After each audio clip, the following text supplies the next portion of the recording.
Ministeerri odeeffannoo Eertiraam ibsa kenneem lolli waraanaa gaanfa Afrikaa sodaatamaa jiru hiriira tolfachaa waan jiru fakkaata. Diinonni Itoophiyaa dantaa dhuunfaa isaanii eegsifachuuf gurmuu ijaarrachuun lolaaf ifattoof qopheessaa jiraachuu isaaniidha. Masrii fi Eertiraan michuu isaanii Soomaaliyaa cinaa hiriiruu isaanii mirkaneessanii kan jiran yoo ta'u, Itoophiyaan akka ulaa galaanaa hin arganneem aarsaa barbaachisu mara kaffaluuf qophii ta'uu isaanii eeraa jiru. Masriin biyyoota ollaa Itoophiyaa kanneen qarqara galaanaa jiran kana waliin michummaa addaa uumuun masaanuu ishee bara dheeraa Itoophiyaa jilbeeffachiisuuf roga maraan ijibbachaa jirti. Waraana ishee Soomaaliyaa qubachiisuun gaanfa Afrikaa muddama waraanaa keessa galchuuf kan kutatte Masriin battaluma kanatti ministeerota ishee gara Asmaraatti erguun Itoophiyaa irratti diinota ijaaruu itti fufte. Qilleensi gaanfa Afrikaa yeroo lola waraanaa farsaa jirutti nagaa buusuuf qeesheetti marsaa lamaaf jaarsummaa taa'uun Soomaaliyaa fi Itoophiyaa walitti araarsuuf ifaajaa kan turte Turkiin marii marsaa sadaffaa geggeeffamuuf yeroon isaa ga'ee jiru. Sababa tokko malee yeroo biraatti dabarsuun ishee beekamee jira. Mariin Ankaaraatti biyyoota lamaan walitti araarsuuf geggeeffamaa ture ni gufata taanaan dhibdeen biyyoota lamaan kana gidduu jiru gara waraanatti ce'a jechuun sodaan guddaan jiraachuun isaa himamaa ture. Lakkoofsa uummataa fi dinagdee guddataa jiru itti fufsiisuuf karra galaanaa argachuun dhimma jiraachuu fi dhabuutii kan jette Itoophiyaan waa'ee ulaa galaanaa ammana ifattiin dubbattu. Aangoonni bulchiinsa Somaalilaand kan beekamtii idil addunyaa hin qabnee fi waliigaltee ulaa galaanaan Itoophiyaan beekamtii nuuf kenniti jedhan garuu yoo ibsa kennanii jiru. Somaalilaand waliigalteen wal hubannoo ulaa galaanaa Itoophiyaa waliin majji tokko bara 2024 mallatteessitee xumuramuu fi hojiirra oolman waliigaltee kana waan hin oolle ta'uu ibsan. Taateewwan muddamaan waraanaa gaanfa Afrikaa wal duraa duubaan mudachaa dhufan kan qarqararra ga'ee jiru kanaam bal'anasaa chaanalaam Oromiyaa 24 News irraan qabannee dhiyaannee jirra. Qophii keenyaam laayik gochuun jalqabaam. Yooyaa Shamaar Kafuunim kabajamtoota hordoftoota keenyaam kun Oromiyaa 24 Newsdhaam. Odeeffannoolee wayitaawaa goolii addunyaam kan baa giddu galeessaa fi kan gaanfa Afrikaa bal'inaan kan isin biraan geenyu taam. Kanneen yeroo jalqabaatiif gara chaanala keenyaa dhuftan subscribe tolchuun maatii chaanala keenyaa taam. Odeeffannoolee goolii addunyaam hordofaam. Qophii keenyaam like share gochuu waliif qoodaam. Hanga xumura odeeffannoo keenyaatti Oromiyaa 24 News waliin turtii gaarii.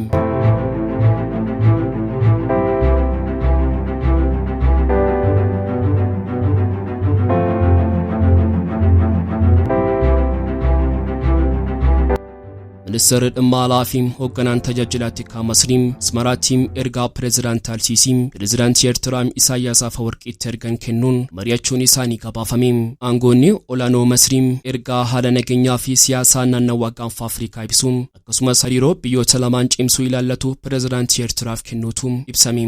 Marii fi imalli aangoota Masriim kan Itoophiyaa waliin muddama keessa jiraniin yeroo gaanfa Afrikaatti muddamni cimee jirutti mudate. Aangoonni Masriim ministeerri dhimma alaa Badir Abdullaati fi hoogganaan tajaajila tikaa waliigalaa Abbaas Kamaalidha. Imala isaanii ilaalchisee ibsi Masrii dhaabee akka jedhetti marii pireezidaantii Eertiraa waliin taasisaniin sochii galaana diimaa irratti taasifamu akkasumas nageenyaa fi tasgabbii gaanfa Afrikaa irratti mari'atanii jiru. Ministeerri odeeffannoo Eertiraa obbo Yamaana Gabra Masqal aangoonni olaanoo Masriim kaleessaa waaree booda pireezidaantii Eertiraa waliin wal arguun dhimma waloo fi naannichaa irratti mari'achuu isaanii eeksi gubbaatti barreessanii jiru. Qaamoleen lamaan dhimmoota ijoo isaan ilaallatu keessumaa Sudaan, Soomaaliyaa fi taateewwan waqtaawaa naannawaa galaana diimaa mul'ataa jiran jabeessanii mari'achuu isaanii ibsan. Ibsa gama Masriidhaan beerrattis pireezidaantiin Eertiraa jiila dhufeef haala gaanfa Afrikaa irratti mudataa jiruu fi finoota naannichaa mudate jedhan irratti dubbatanii jiru. Akkasumas haalatti nageenyaa fi tasgabbii naannichaa cimsuun danda'amu irratti ibsa kennaniiru jedhan. Qaamoleen lamaan Sudaan akka tasgabbooftu akkasumas dangaa fi birmadummaan Soomaaliyaa akka eegamuun deeggarsa cimsuun akka barbaachisu waliigaluun isaanii ibsamee jira. Itoophiyaan waliigaltee ulaa galaanaa bulchiinsa Somaalilaand kan Soomaaliyaan qaama kiyya jettu waliin taasistee gaanfa Afrikaatti muddama uumee jira. Kuni birmadummaa kiyya dhiibaa kan jette Soomaaliyaan biyyoota Itoophiyaa waliin hariiroo gaarii hin qabne waliin hariiroo cimsatteetii jirti. Hidha guddicha Abbayyaa wal qabatee muddama bubbulee Itoophiyaa waliin kan qabdu Masrii waliinis waliigaltee waraanaa tolfattee jirti. Masriin Itoophiyaa mormuun durumaa Soomaaliyaa kan deeggaraa turte yoo ta'u Eertiraanis irra deddeebiin pireezidaantii Soomaaliyaa simataa turte. Waraanni Masriim Soomaaliyaatti akka humna nagaa kabachiisaatti bobba'u mala gabaasni jedhu Itoophiyaa dheekkamsiisee jira. Torban muraasa duras xiyyaaronni waraanaa Masriim meeshaa waraanaa fi qondaalota waraanaa qabatan Moqaadishoo qubachuun isaanii gabaafamee jira.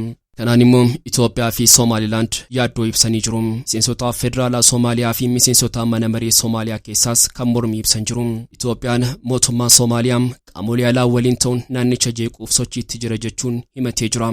Ajajaan waraanaa Itoophiyaa Fiild Maarshaal Biraanuu Juulaa Masriin durii qabeem diina Itoophiyaati jechuun waamanii turan. Misoomni Itoophiyaa kan ishee gubu inni ganamaa keenya fagootii dhuftee Somaalotaaf fira fakkaattee kaayyoo ishee ganamaa galmaan ga'uuf socho'aa jirti jedhan. Ministeerri muummee Itoophiyaa Abiy Ahmedis qaamni Itoophiyaa weeraruuf abjootuun dursee si'a 10 yaaduu qaba jechuun akeekkachiisanii turan. Garuu qaama kanaan maqaa hin hirreem. Aangoonni olaanoo Masrii Asmaraatti pireezidaantii Isaayyaas waliin yeroo mari'atanitti deeggarsa Soomaaliyaaf qaban ibsanii jiru. Dhimma Itoophiyaa irratti wanti kaasan yoo jiraate wanti ifatti ibsamee jiru. Ministeerri odeeffannoo Eertiraa Yamaana Gabra Masqal mannaa Masriin gaanfa Afrikaatti rakkoo jeequmsaa uumuu fi ajandaa gidduu seentummaa tarkaanfachiisti jedhu qaamoleen tokko kaasan himannaa bu'uura hin qabne ta'uu isaa marii irratti ka'uu ibsanii jiru. Dubbiin isaanii biyya dura aantummaan sochii Masriin Soomaaliyaa keessatti taasiftu qeeqxee Itoophiyaa kalaallatu amanama. Itoophiyaan xalayaa dhiyoo UN'tti barreessiteen dhaabbatichi doorsisa irra deddeebii Masriin Itoophiyaa irratti dhiyeessituuf akka gurra kennu gaafattee turte. Masriin xalayaa UN'tti ergiteen sababii hidha haaromsaan hodha bishaan ishee mirkaneessuudhaaf tarkaanfii barbaachisu fudhachuudhaaf mirga qabaa jettee turte. Gama kaniin mariin marsaa sadaffaa Soomaaliyaa fi Itoophiyaa Ankaraatti gaggeeffamaa ture yeroo biraatti darbe. Mariin Ankaraa marsaa sadaffaa Soomaaliyaa fi Itoophiyaa gidduutti fulbaana 17tti beellamame sababni isaa osoo hin beekamne yeroo biraatti darbuun isaa dhaga'ame. Waamichi konferensii kun kan dhiyaate biyyoonni lamaan jechoota ho'aa itti fufiinsa marii Ankaraa irratti dhiibbaa uumuu danda'an wal jijjiiraa jiranittidha. Biyyoonni lamaan marii marsaa lammaffaa fi marsaa jalqabaa Ankaraatti gaggeeffamaa ture irratti mootummaan Turkii gama lamaan gidduutti walitti dhiyeenya akka jiru dubbatus waliigaltee irra ga'uu dadhabanii jiru. Garuu Soomaaliyaan Itoophiyaan waliigaltee daandii bishaanii bulchiinsa Somaalilaand waliin gootee keessaa ba'uu gonkumaa abdii akka hin kutanne ifa gootee jirti. Guyyoota muraasa dura ministeerri dhimma alaa Soomaaliyaa Ahmad Makaalem Fiqii Itoophiyaan waliigaltee abbaa biyyummaa biyya ishee cabsuu keessaa yoo hin baane finciltoota Itoophiyaa irraa adda ba'uuf absoora jiran waliin Soomaaliyaan tumsitti jiran. Itoophiyaan gama isheetiin dhiibbaa Masriin Soomaaliyaa keessatti qabdu yaaddoo cimaa isheetti ta'uu ibsuun gantoonni Soomaaliyaa diinota Itoophiyaa waliin tumsa ittisaa seenan jechuun himattee jirti. Itoophiyaan waliigaltee Somaalilaand waliin qabdu ittisuuf cimsitees hojjechaa jirti. Haa ta'u malee mariin Turkiitti mari'achaa turan ni kufatanaan waldhabdeen biyyoota lamaan gidduu jiru dabaluu danda'a jedhamee sodaatamaa jira. Mootummaan Somaaliyaa Itoophiyaan dachee ishee weeraruu yoo itti fuftee tarkaanfii cimaa akka fudhattu dursee doorsisee ture. Soomaaliyaan waliigaltee ulaa galaanaa Itoophiyaan bulchiinsa Somaalilaand waliin mallatteessitee yoo itti fuftee hidhattoota Itoophiyaa keessa jiran nan deeggara jechuun akeekkachiiftee turti. Kana kan dubbatan ministeera dhimma alaa Soomaaliyaa Ahmad Muwaalim Fiqiidha. Hidhattoota Itoophiyaa keessa jiran yookiin mootummaa Itoophiyaa lolaa jiran qunnamuun filmaata Soomaaliyaan qabdudha balbala banaa nuuf ta'edha jechuun xumura torban kana miidiyaa biyya keessaa Universal TV'tti dubbatanii turan. Dubbii aangawaa Soomaaliyaan kun erga dhagaame booda aangawaan Itoophiyaa dubbii kanam cimsanii qeeqanii jiru. Gamtaa Afrikaa fi Koomishinii Dinagdee Afrikaa UN'tti bakka bu'aa itti aanaa Itoophiyaa kan ta'an Ambaasaadar Nabiyyuu Taadilaa miidiyaa X isaanii irratti akkana jedhan. Ergamtoonni Al-Shabaab qondaala mootummaa fakkaatanii mul'atanii fi bulchiinsa Abbaa Naadir naannawaa Moqaadishoo biraa fagaatanii hojjechuu hin dandeenye sabboonummaa bu'uura hin qabneen guutamanii yoo dubbatan arguun baay'ee nama kolfisiisa jedhanii jiru. Itoophiyaan waliigaltee ulaa galaanaa bulchiinsa Somaalilaand kan Somaalilaand qaama kiyya jettuu waliin waliigaltee Soomaaliyaa waliin walitti ishee buusee jira. Turkiitti muddama Itoophiyaa fi Soomaaliyaa tasgabbeessuuf marii marsaa lamaaf adeemaa ture irratti hirmaataa kan turan Ahmad Muwaalim Fiqiin ta'us yeroon isaa hin geenye jedhan. Aangawaan Soomaaliyaa haalli amma jiru sadarkaa sana hin geenye furmaanni akka argamu abdiin jira. Hidhattoota qunnamuun deeggaruun bira dhaabbachuun waan sirriidha. Kun kan ta'u yeroo diinummaa isaanii itti fufanii fi waliigaltee jedhan yoo hojiirra oolchanidha jechuun dubbatanii. Ta'us Itoophiyaan diigamuun fedhii Soomaaliyaa miti jechuun himanii jiru.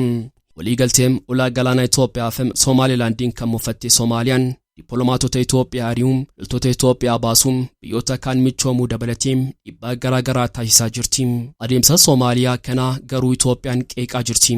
Dippiloomatiin Itoophiyaa aangawaa ministeera dhimma alaa Soomaaliyaa qeequun balaa inni qabu eeran. Sochiin akkanaa milkaa'ina Soomaaliyaan waggootaaf galmeessitee qilee buusa jechuun dubbiimaan duraanii ministeera dhimma alaa Itoophiyaa dubbatan. Kana duraam ministeera dhimma alaa Itoophiyaa aangawoonni Soomaaliyaa tokko dhibdee ammeessaa jiru jechuun dubbatanii turan. Lakkoofsa uummataa fi dinagdee guddataa jiru itti fufsiisuuf karra galaanaa argachuun dhimma jiraachuu fi dhabuutii kan jette Itoophiyaan waa'ee ulaa galaanaa hammana ifattiin dubbattu. Aangoonni bulchiinsa Somaalilaand kan beekamtii idil addunyaa hin qabnee fi waliigaltee ulaa galaanaan Itoophiyaan beekamtii nuuf kenniti jedhan garuu yoo ibsa kennanii jiru. Somaalilaand waliigalteen wal hubannoo ulaa galaanaa Itoophiyaa waliin amajjii 1 bara 2024 mallatteessitee xumuramuu fi hojiirra oolmaan waliigaltee kana waan hin oolle ta'uu ibsan. Gama Itoophiyaan hojiitti kamuu waliigaltichaa ilaalchisee waan haaraan dhagaameen jiru. Egaan kabajamtoota hordoftoota Oromiyaa 24 News odeeffannoolee wayitaawaa gaanfa Afrikaa qabannee dhiyaannee asumarratti goolabna.